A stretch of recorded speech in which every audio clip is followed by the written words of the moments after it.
A paz do Senhor, meus queridos e amados irmãos, é com muita alegria que iniciaremos hoje mais uma escola bíblica, trazendo luz para os nossos caminhos. Estudaremos hoje a lição de número 9, Como vencer as oposições à obra de Deus.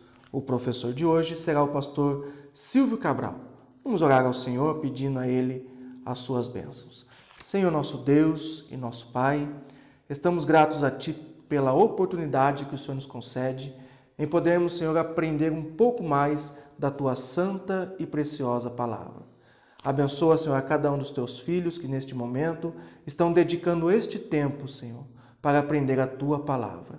Nos ajude em tudo, Senhor, assim nós te pedimos, em nome de Jesus. Que Deus abençoe a todos e tenham uma boa aula. A paz do Senhor para todos os irmãos. Vamos para a 9ª lição desse trimestre, cujo tema é Como vencer as oposições à obra de Deus. Nosso texto áureo, ele disse: mas em todas essas coisas somos mais do que vencedores por meio daquele que nos amou. Romanos capítulo 8, versículo 37. E a verdade prática, quando depositamos nossa confiança em Deus, descobrimos que Ele é muito maior do que todos os obstáculos que encontramos.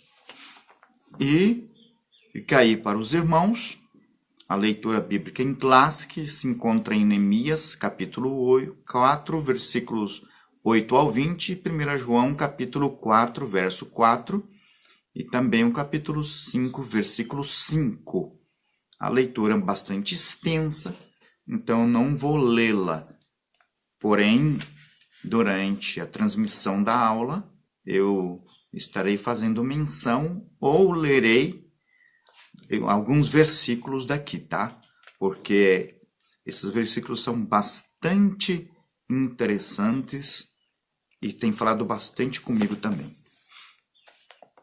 Muito bem, em relação à nossa introdução, nós podemos observar algumas coisas referente a essa batalha espiritual que estava vivenciando Neemias, tá? Sobretudo contra os samaritanos. E relacionado a isso, nós podemos observar que é um problema bastante antigo, tá? A partir aí da época da divisão do Reino Norte e Reino Sul, tá? Nós podemos ver um antagonismo entre o Reino Norte e o Reino Sul. O Norte passou a ser chamado Israel e o Sul passou a ser chamado de Judá.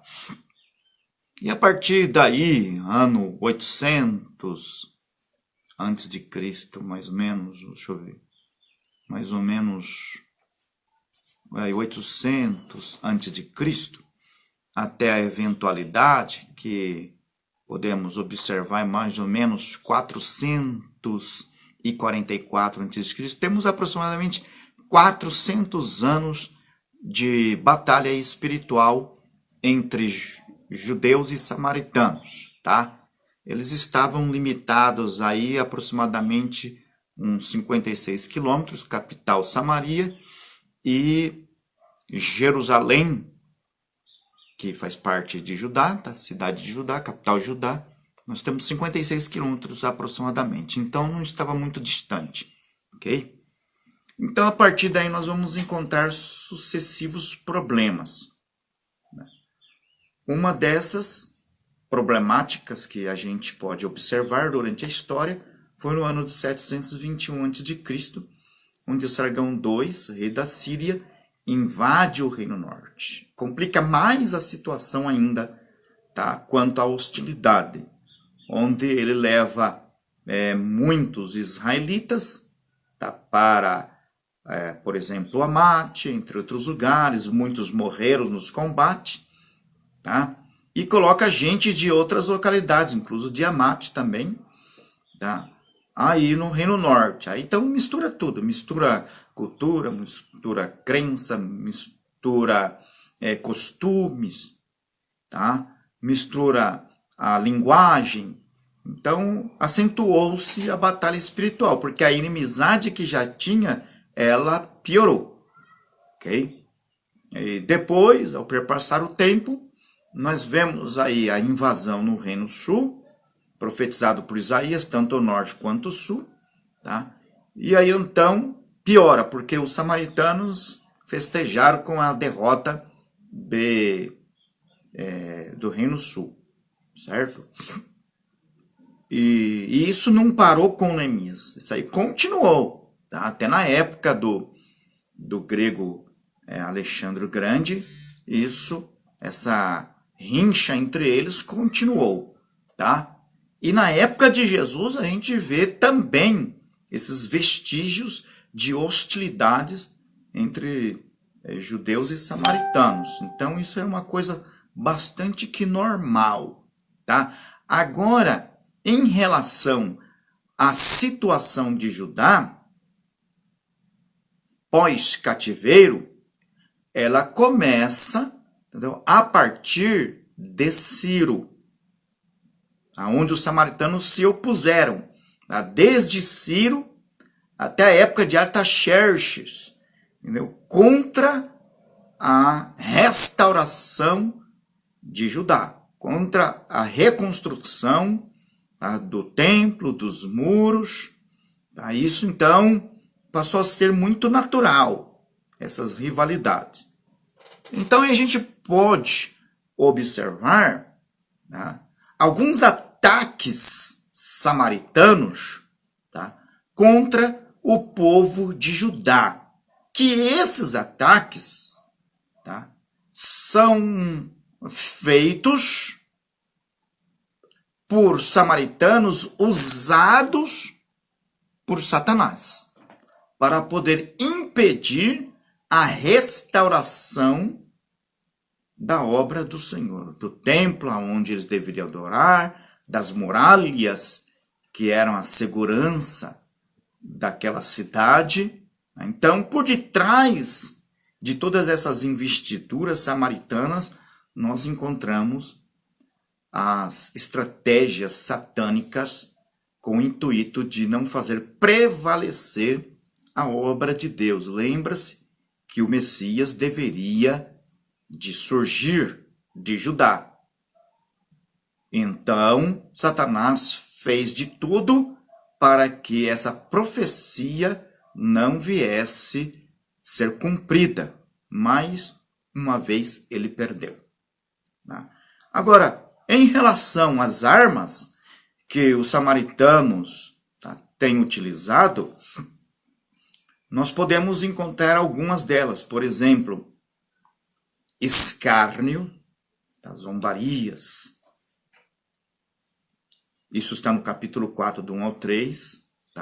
Também o capítulo 2, versículo 19. Nós vamos encontrar agressão física, capítulo 4, versículo 8. O povo, ele esgotou, de tanta demanda que havia, os recursos escassos, em relação às famílias, havia para poder concluir o muro, sim. Porém, havia uma série de problemas em detrimento da miséria que havia ocorrido. Isso está claro no capítulo 4, outros no capítulo 5 que nós vamos encontrar, onde tudo isso resulta da extrema miséria que eles estavam vivendo. Então, terras foram confiscadas, empréstimos que foram feitos, impostos que deviam ser pagos, filhos levados como escravos. Então, o povo em si, ele estava em extrema miséria e muita dívida em relação às vinhas que eles tinham, a área agricultura, entre outras coisas. Endividamentos excessivos. Então isso é normal a gente encontrar nessa época, porque foram 70 anos, 70 anos, tá? De que o povo experimentou uma miséria absoluta, tá? E estava tudo em ruínas, então eles estavam à mercê dos adversários. Nós encontramos também nessa época, tá, o povo, muita gente deprimida, tá? Ao ver muita gente que estava lucrando, tá, nas batalhas ou com aquela miséria, isso estava acontecendo naquela época, tá? E depois também surge, tá, dos inimigos boatos, tá, calúnias, falsos rumores, capítulo 6, 5 a 8, vamos encontrar isso com bastante frequência. Tá? Também vamos encontrar os falsos profetas, pessoas terroristas no meio dele que queriam exterminar, aí, começando com cabeça, que era Neemias. Tá? Isso você encontra aí no capítulo 6, versículo 10 e 11. Então, nós vamos encontrar também muitas mentiras no capítulo 6, 10 ao 13. Tá?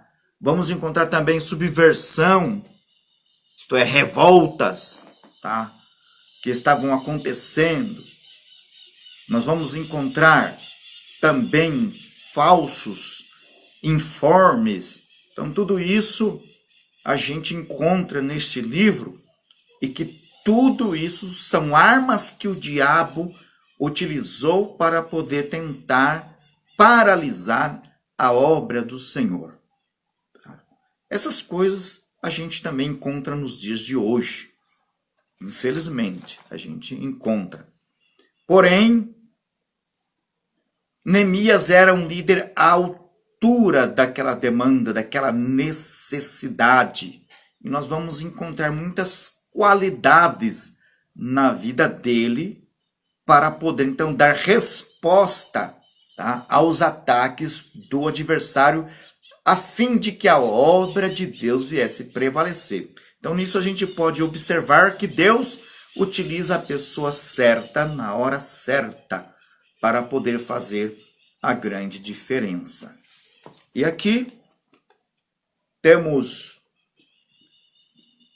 na parte número 1, qual a procedência destes ataques? A Bíblia revela a verdadeira força por trás destes ataques, tá? E baseado em Efésios capítulo 6, versículo 12, nós temos uma clara realidade que a nossa luta não é contra a carne e o sangue, mas contra os principados e potestades do ar. Isto é, em sucintas palavras, a nossa batalha, a nossa guerra espiritual é contra Satanás. Então, Satanás estava manejando os samaritanos para poder tentar aí barrar a obra do Senhor. Okay? Então, isso o apóstolo Paulo já, com muita propriedade, já falava em relação àquela época, tá? E a Bíblia toda, tá? De Gênesis a Apocalipse, trata-se de guerra espiritual. E se nós formos fazer um levantamento desde Gênesis até Apocalipse, nós vamos encontrar, tá, muitas armas que o diabo delas se valeu para poder fazer guerra espiritual. Tá? Inclusive até mesmo disfarçar como se fosse um anjo, tá? Realmente vindo da parte de Deus, mas não é. Então, para isso é necessário, uma das coisas imprescindíveis na vida, principalmente da liderança, discernimento espiritual. Claro que muitas características em um líder tem que nascer com a vida de oração. Tá?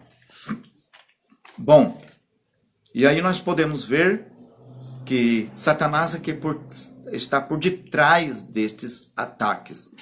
É claro que as pessoas, elas se aliam a Satanás, tá? Outro ponto aqui, qual a orientação que a Bíblia dá diante desta luta?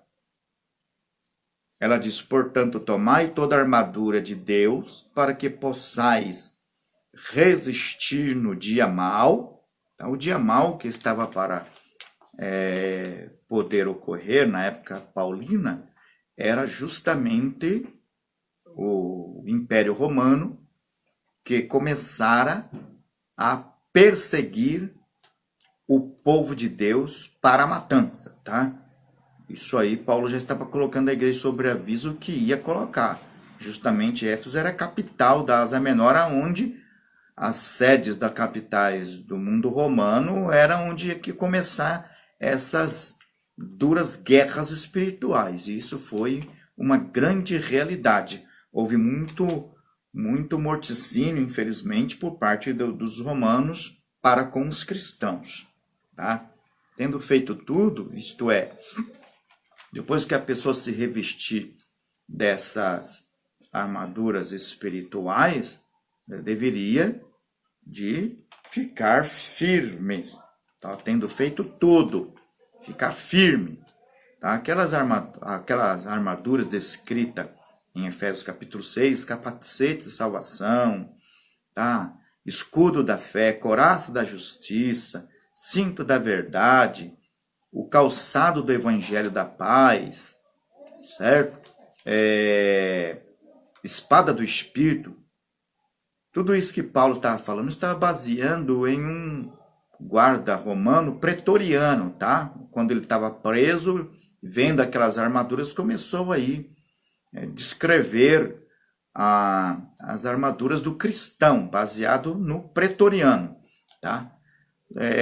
Simplesmente Paulo está falando, em vez de ficar falando, por exemplo, capacete de salvação, ele falou assim, não, fica firme na salvação, tá? Se você é salvo, tenha mais credibilidade do que nunca por causa da guerra que está vindo dos romanos contra os cristãos, fica mais firme naquilo que você aprendeu, tá? Couraça da justiça, se reveste muito mais ainda da justiça de Deus, tá? Espada do Espírito, mais do que nunca você deve se envolver com o Espírito Santo, porque o negócio está sério a partir de agora, tá? Escudo da fé, proteção, mais do que nunca você deve crer em Jesus Cristo, tá? Mais do que nunca você deve pregar o Evangelho, se é em tempo e fora de tempo, na perseguição, tá? Que é um momento fora de tempo, entendeu? É onde que você deve procurar animar os irmãos na fé, entendeu? Era isso simplesmente que Paulo estava querendo dizer, certo? E não era diferente na época de Neemias, porque fé, justiça, tá? Verdade, tá? Palavra de Deus, tá? Animar os outros, a gente encontra também em Neemias isso, bem como também em outras épocas, certo? Nesta luta contra o mundo invisível, a arma mais eficaz é a fé. Tudo começa com a fé. Isso é uma grande realidade. A Bíblia diz, quem é que vence o mundo, senão aquele que crê que Jesus é o Filho de Deus?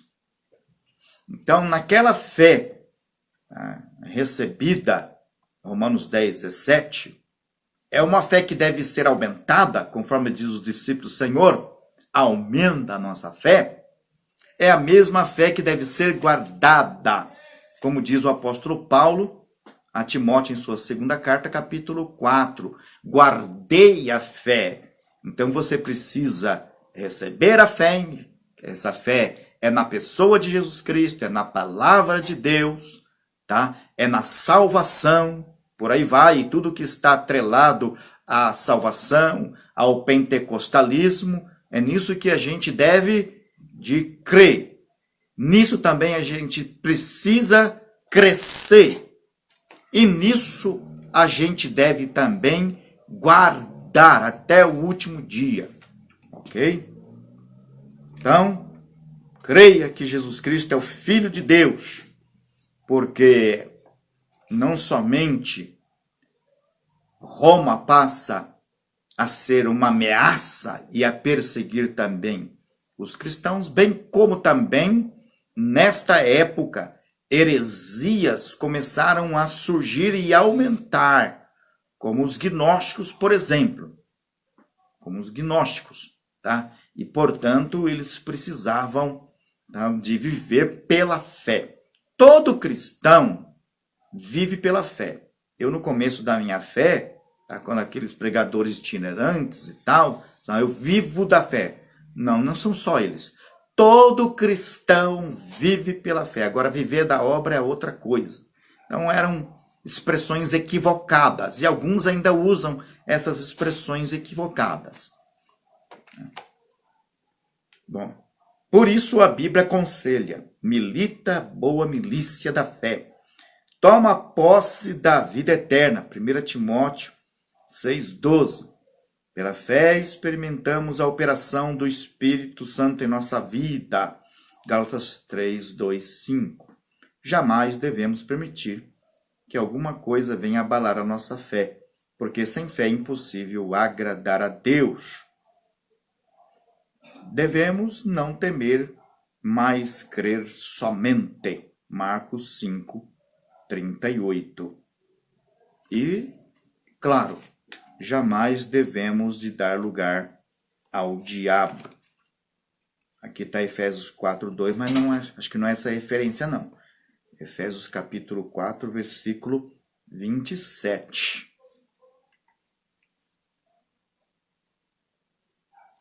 Nesta luta, as armas devem ser espirituais.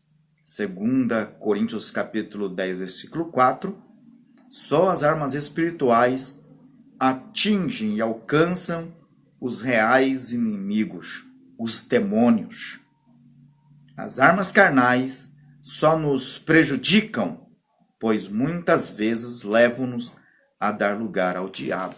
Isto é, ele ganha terreno quando não utilizamos as armas espirituais.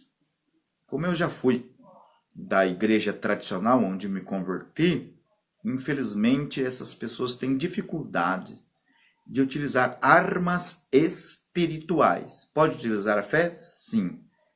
A fé é a base de tudo? Sim. Porém, existem outras coisas que contribuem com a nossa fé, tá? Onde ela precisa ser completa.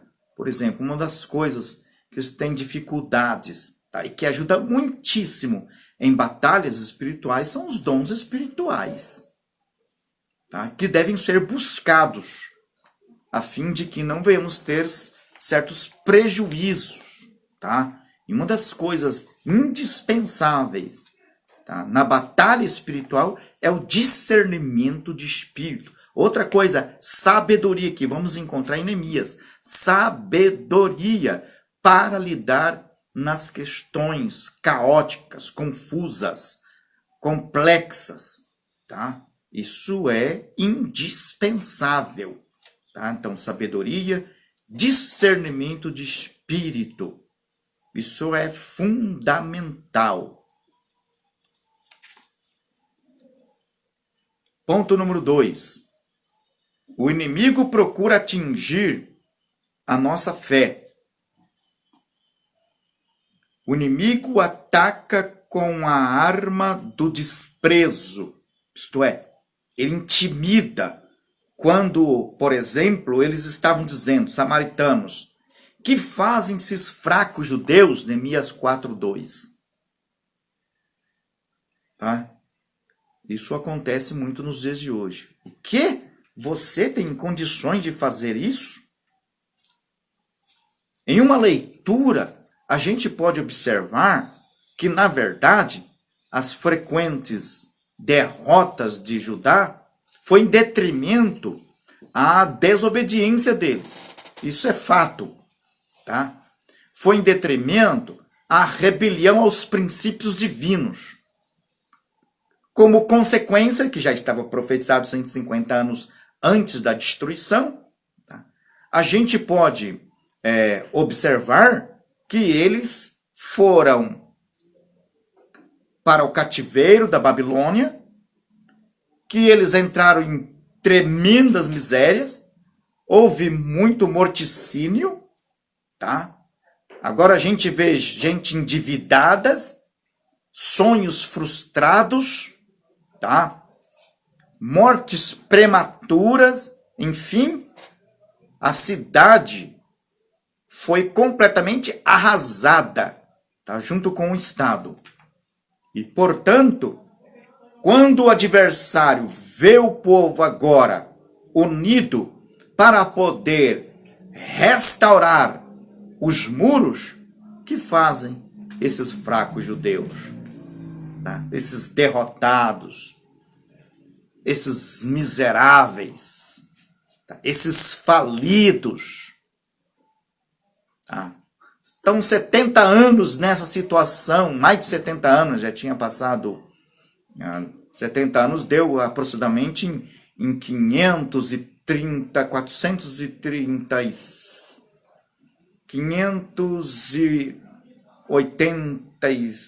536 aproximadamente. Já tinha passado mais tempo do que isso.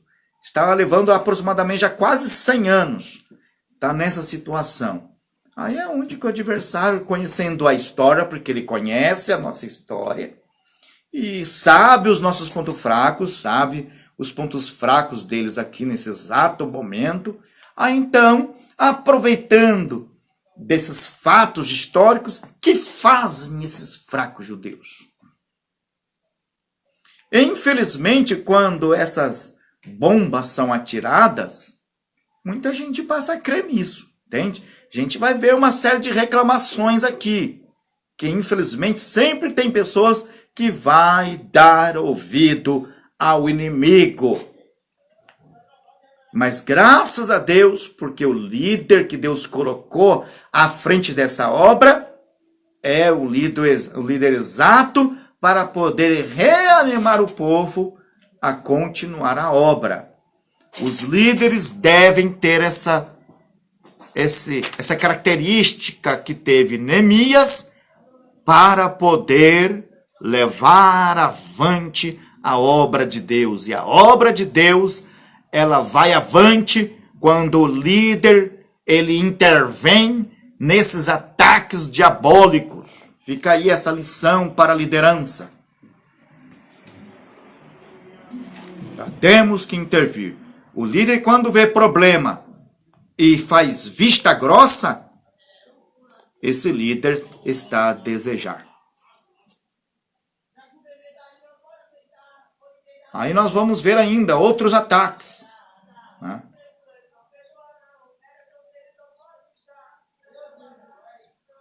Quando o crente é tentado a se comparar com o inimigo, está em perigo. Nós não temos que medir força com o adversário, tá? Deixa Deus operar por nosso meio. Foi esta tentação que derrubou Israel.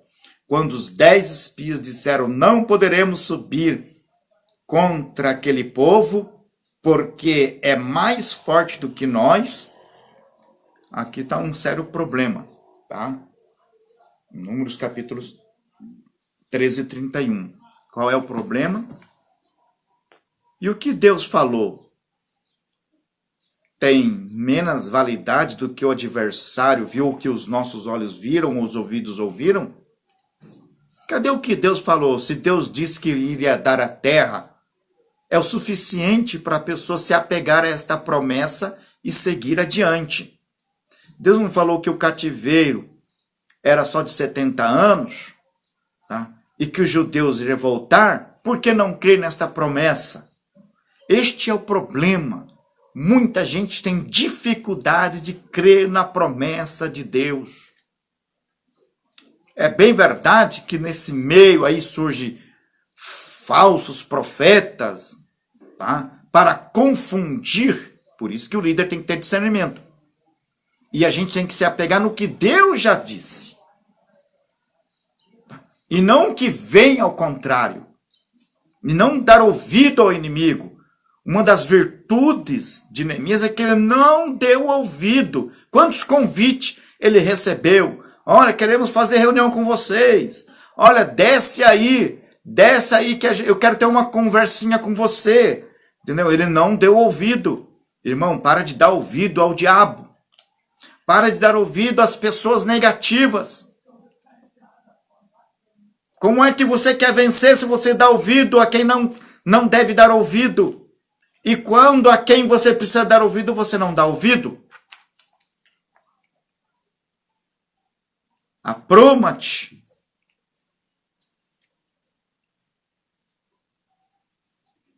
Então os israelitas recusaram-se a subir, recusaram-se a dar ouvidos à mensagem de fé transmitida por Caleb, que dizia: certamente prevaleceremos contra ela. Isto é, não importa o tamanho que seja o nosso inimigo, não importa o quão seja fortificada aquela cidade que era, o que importa é o que Deus disse.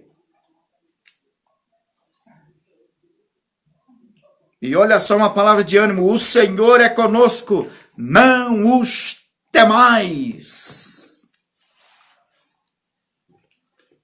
Outro ponto.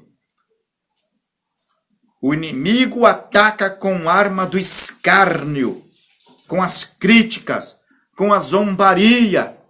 E tem gente dando ouvido a isso. Neemias capítulo 4, versículo 3, 4.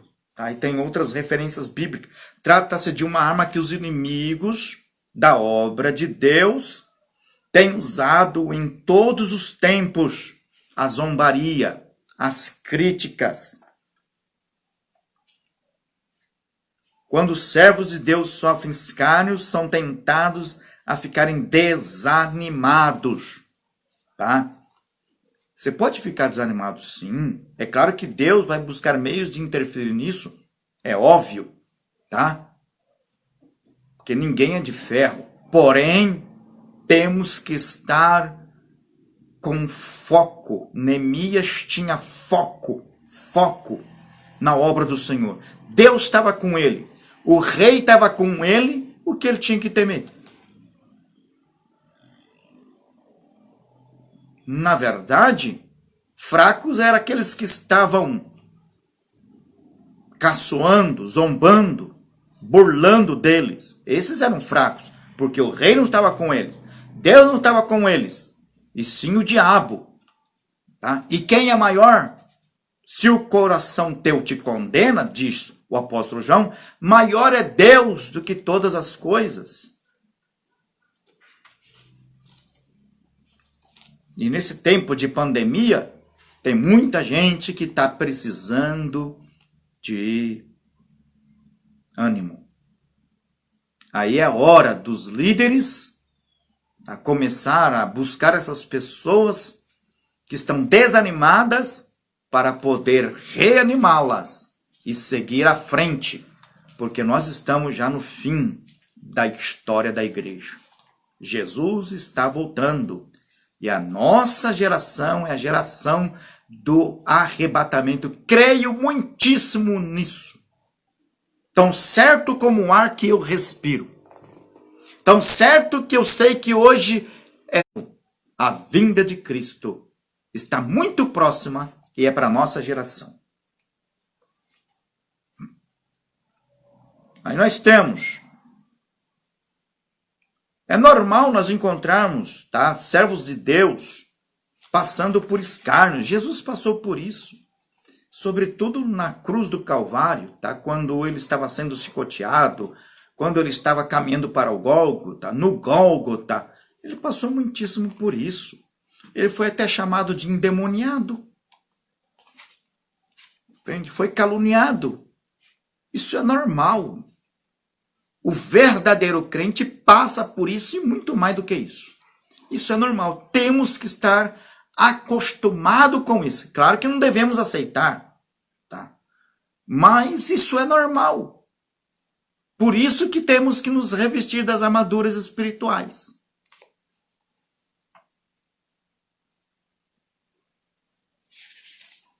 Ponto 3. O inimigo chama a nossa atenção para a imensidade da tarefa. Olha só, outra forma abusiva que eles têm utilizado para poder tentar como que desanimar os judeus ou tirar o foco deles na continuidade da reconstrução. Vivificarão dos montes, dos montões, do pó, as pedras que foram queimadas? Isto é, será que eles têm condições de transformar tudo isso que está em cinza, derrubado em ruína, e reconstruir novamente esses 4.018 metros de muro, tá? Com a sua tremenda altura de mais de 2 metros e com a sua grande largura?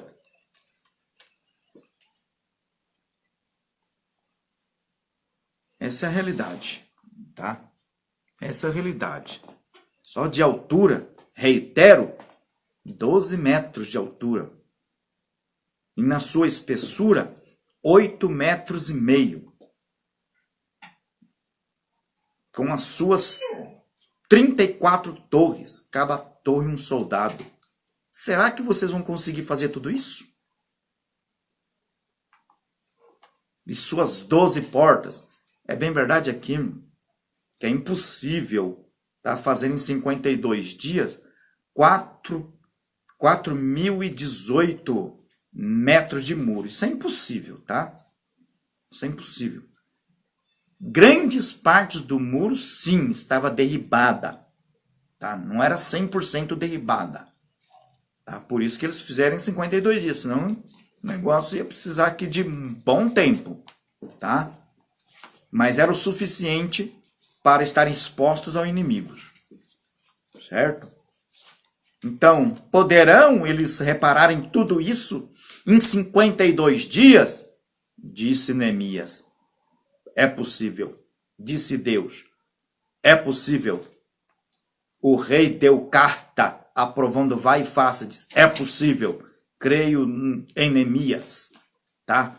O problema é que muitos liderados não creem.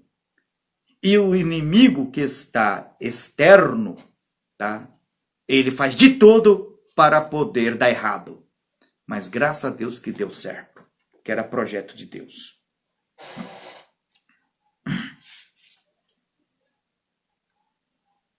Olha aí. Outro ponto. O inimigo usa contra nós os boatos e as mentiras. Os samaritanos espalhavam calúnias contra Neemias, dizendo que ele planejava constituir-se rei. Isso aqui era bastante prejudicial à obra de Deus, se caso fosse verdade e Artaxerxes, rei persa, ficasse sabendo que isso era verdade. Isso era complicado. Não era essa a intenção nenhuma de Neemias. Jamais passou pela mente dele. Foi lá como governador, tá? E reconstrutor. Tá? Porém, ele não tinha intenção nenhuma de tornar-se rei. Para você ver uma mentira do inimigo. Tá? Quando nós formos fazer a obra de Deus, ou aqueles que já estão fazendo, prepare-se. Vai ter sempre gente contra. Tá? Você vai ter problema interno e você vai ter problema externo. Tá? Para mim, o pior problema são os de dentro. O interno. O externo, para mim, não é tanto o problema, não. Tá? Aqueles que dizem que compartilham a mesma fé, aqueles que dizem que está contigo ou que devia estar contigo, tá? Aqueles, tá, que dizem que vestem a mesma camisa, depois se levanta contra a obra de Deus, para mim, tá? Esses são os piores ataques do que aqueles que não conhecem a Deus, os ataques externos, porque a gente sabe que eles são usados pelo inimigo, mas os que estão junto com a gente, tá, que congregam junto com a gente e que passam a ser usados pelo inimigo, esses são os ataques, para mim, muito mais severos do que os de fora. Porque os de dentro deveriam de somar as forças, estão fazendo tudo para dividir, para enfraquecer. Infelizmente, isso acontece na obra de Deus, tá? No reino de Deus. Isso é normal. E às vezes a gente vê muito mais investiduras dos de dentro do que os de fora. Isso acontece, infelizmente. Se você for restaurar igrejas, tá, destruídas, vai ver o quanto isso é normal. E isso tem vivido no campo missionário. Então, o inimigo ele usa boatos e mentiras, coisas que nem sequer passava pela sua mente, eles vêm e atacam com aquilo. Que nem sequer você tinha intenção um dia de fazer, eles vêm, usado pelo inimigo, parece que maquina a noite toda, como diz a Bíblia, que o maligno maquina a noite toda para poder atacar, entendeu? Parece que muitos ficam, infelizmente, planejando para poder como fazer para te derrubar ou te paralisar ou frustrar a obra missionária que Deus confiou em você. Isso acontece. Tá? E aqui nós temos essa calúnia que os samaritanos começaram a divulgar, tá? Dizendo que Neemias queria se constituir rei. Não foi para isso que ele foi enviado, tá, da Pérsia para Jerusalém. Portanto, o rei não podia saber dessa intenção de Neemias. Aí então, os samaritanos, Sanbalate, Gesem, Tobias, começaram a divulgar essas mentiras diabólicas.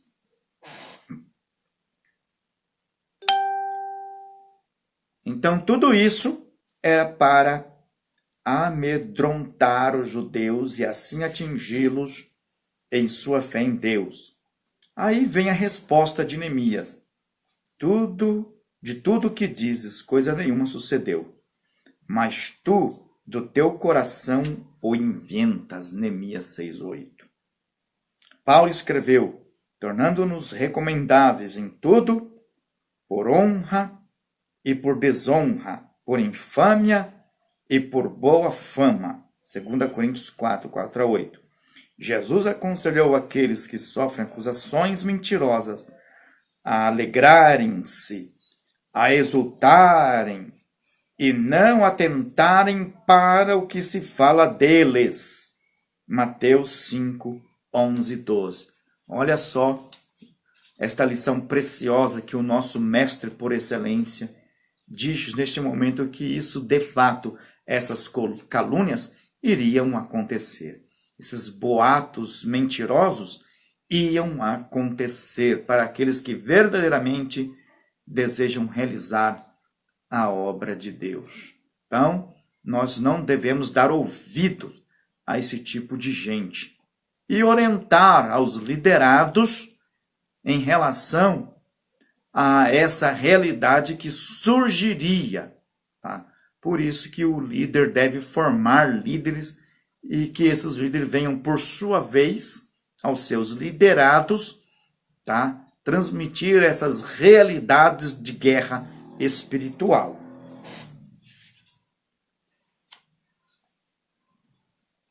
Outro ponto. O inimigo usa como arma a astúcia, tá? A artimanha, a sua esperteza, a sua sagacidade para mentir, tá? Os seus ardis.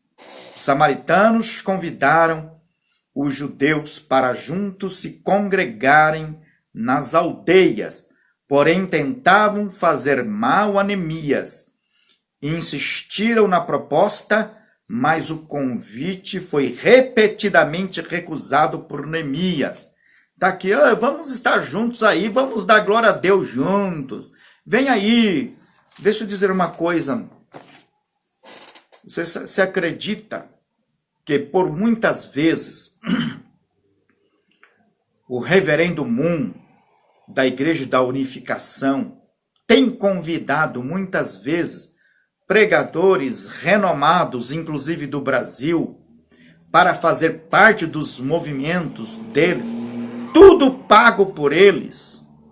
Tudo pago por eles. E você acredita que tem muitos que foram? Você acredita nisso? Que muitos foram? Não vou mencionar os nomes aqui, não. Dá vontade, mas não vou mencionar, não. Entendeu? Muitos têm ido a esses movimentos. Teve até um aí que tem muitas igrejas no Brasil e que ele disse: gente, pescamos um grande peixe, mais um grande peixe. Tá? Depois, quando foi entrevistado aqui no Brasil, perdeu muitas igrejas, tá? Inclusive em São Paulo. Guarulhos dividiu aí da capital. E quando vê que não aconteceu isso não, que não sei o quê, entendeu? E quantos que se dizem cristãos estão indo a essas igrejas sincréticas, pensando que lá está a sua bênção? Teve gente que veio até mim esses dias, entendeu? Querendo levar certa pessoa para orientar esta pessoa, entendeu? O tipo de espíritos que eles estão utilizando para lograrem os seus propósitos. Infelizmente, muita gente não sabe, essas igrejas neopentecostal, cuidado, tá? Que eles são sincréticos, tá? Utilizam caboclos superiores e inferiores em suas reuniões, os superiores para os pastores e bispos, eles rendem altares secretos, e para o povão utilizam os caboclos inferiores. Temos gente que eram dali, já tive em eventos, tá, de pessoas que saíram de lá, que falam como funcionava isso, entre outras coisas que não sou digno de mencionar aqui, que acontece lá, que isso é coisa mundana, entendeu? Isso é uma realidade. São igrejas que veio para poder confundir os verdadeiros. Infelizmente, muitos são levados a isso. Não quero dizer com isso que muita gente lá não tem salvação, tá? Mas a liderança está comprometida na sua fé. Isso é uma realidade. Isso é uma realidade. Então temos que ter cuidado com as astúcias do inimigo. O inimigo usa como armas as ameaças. Os inimigos dos judeus ameaçaram guerrear contra eles, a fim de espalharem medo e pânico entre o povo de Deus.